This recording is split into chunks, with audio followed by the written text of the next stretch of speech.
bir şehide ithafen. Kokun sardı yine tüm şehri.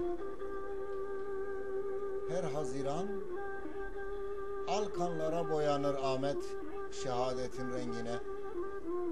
Haziran Ahmet'in rengine. Mevsimler yazdır, nergizler, sümbüller vardır bahçelerde. Yaşam coşkun sel gibi görünür gözlere.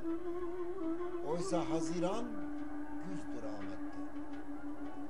Güneşin yakıcı gölgesinde zemheril soğukları yaşatır Ahmet'e.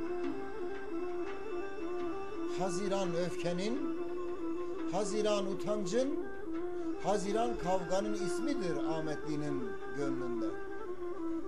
Yani sen gittin gideli Haziran, şehadetin diğer adıdır bizlerde.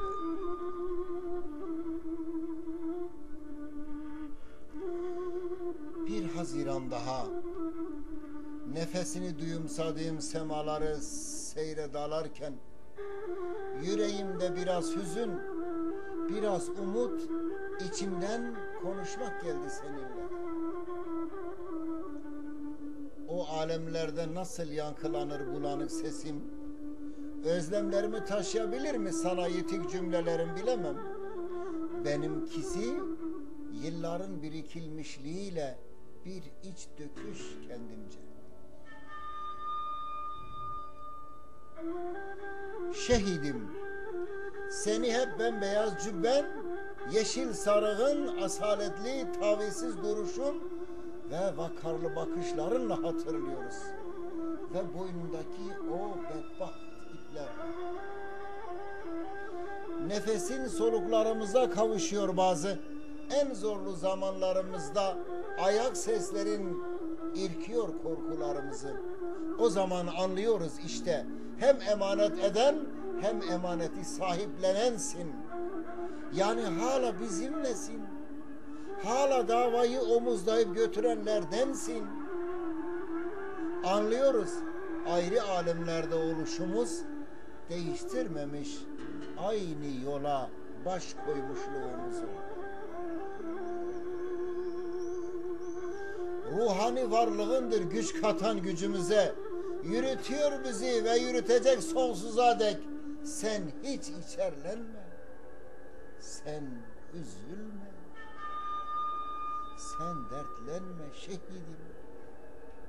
Değil midir ki bayrak el değiştirir fakat asla düşmez yerlere. Şehidim, seni bembeyaz nurlu sakallarınla hatırlıyoruz her zaman. İhtiyarlığını sırtlayan vefakar bastonunla ve uçuşan eteklerini o nankör idam sehpalarında.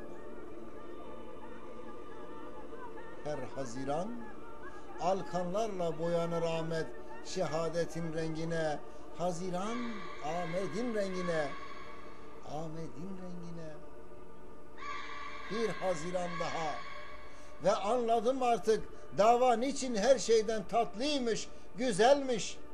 Onurlu yaşam senin gibi yücelmekmiş.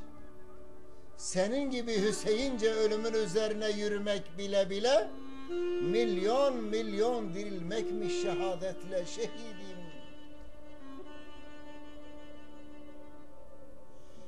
Şehidim, seni kanlı kıyamınla hatırlıyoruz. 20'lik delikanlı coşkunla meydanlarda ve o son sözlerin zihinlerimize bir müh gibi çakılı duran, gençliğimizi omuzlarımıza yüklediği mahcubiyetle ağırlaştıran. Şehidim, seni zulmün zindanlarında biricik kızınla konuşurken hatırlıyoruz. Dinimizin namusu ayaklar altına alınmış, bizim namusumuz kirlenmiş çok mu? Ve bu sözleri söyleten sarsılamaz imanınla. Her Haziran alkanlarla boyanır Ahmet şehadetin rengine. Haziran Ahmet'in rengine, Ahmet'imin rengine ve bir Haziran daha ve bir Haziran daha. Yine seni hatırlıyoruz şehidim. Yine sensin zihinlerimizde.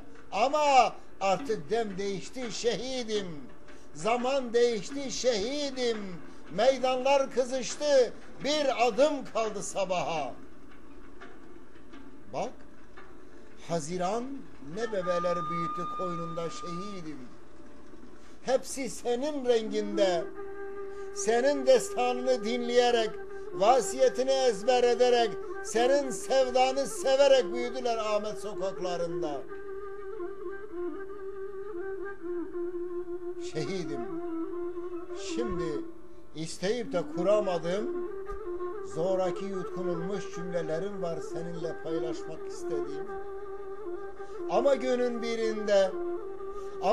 birinde nasip olur da buluşursak bir yerlerde, gururla anlatacağım sana. Emanetin şimdi kimin ellerinde? Sen hiç içerlenme şehidim.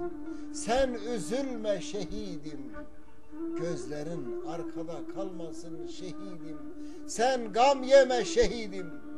Bugün kutlu yolun tertemiz apaydınlık güneş görmekte.